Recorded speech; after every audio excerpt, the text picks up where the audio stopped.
homemade sauce. Hi guys, mangiinggit muna tayo. Ito yung homemade kwek-kwek ko. 5 pieces na siya. And then meron tayong sweet sauce and then meron ding suka. Ayan. So, taste na natin. First bite.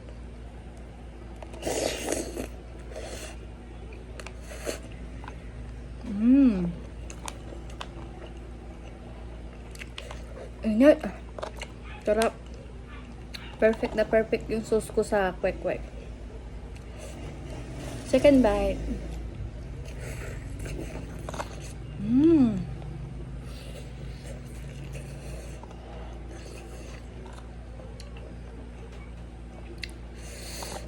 Kain tayo guys.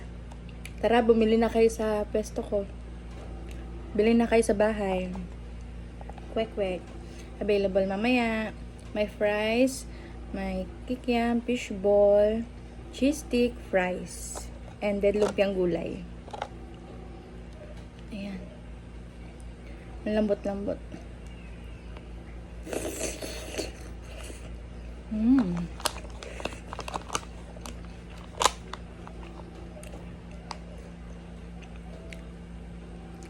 Yung tutubuin ko na sana, kikitain ko na sana, pero kinain ko.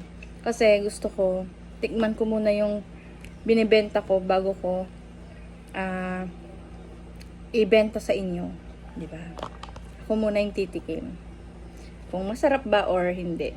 Ayan. Siyempre, ayan, bibenta natin siya kasi masarap siya. Promise. Kwek-kwek.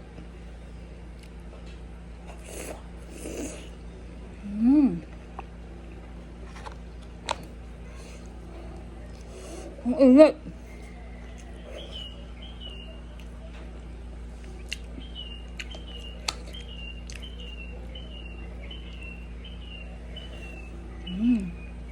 Panalo.